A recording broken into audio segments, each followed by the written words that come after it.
ছাত্রদলের প্রিয় ভাই ও বোনেরা, হাজারো ছাত্র জনতার সীমাহীন আত্মত্যাগ আর তেজদীপ্ত সাহসী ভূমিকার কারণে মাফিয়া চক্রের পলায়ন এবং পতনের পর বর্তমানে বাংলাদেশ আবার এক বিপুল সম্ভাবনার দ্বার প্রান্তে দাঁড়িয়েছে। আমাদের সকলকে খেয়াল রাখতে হবে, কোনো হঠকারী সিদ্ধান্তের কারণে যাতে গণ অভ্যুত্থানের আকাঙ্ক্ষা বিনষ্ট হবার পরিস্থিতি সৃষ্টি না হয়। এ ব্যাপারে ছাত্রদলের প্রতিটি নেতাকর্মীকে সতর্ক এবং সজাগ থাকতে হবে।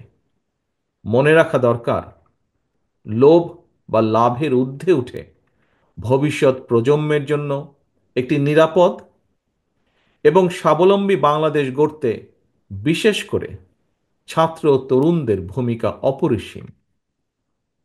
বাংলাদেশকে আন্তর্জাতিক বিশ্বে একটি কার্যকর এবং প্রভাবশালী রাষ্ট্রের ভূমিকায় দেখতে চাইলে, বাংলাদেশ নামক রাষ্ট্রের একজন মর্যাদাবান নাগরিক হিসাবে বেঁচে থাকতে চাইলে জ্ঞানভিত্তিক সমাজ ও রাষ্ট্র গঠনের কোনোই বিকল্প নেই।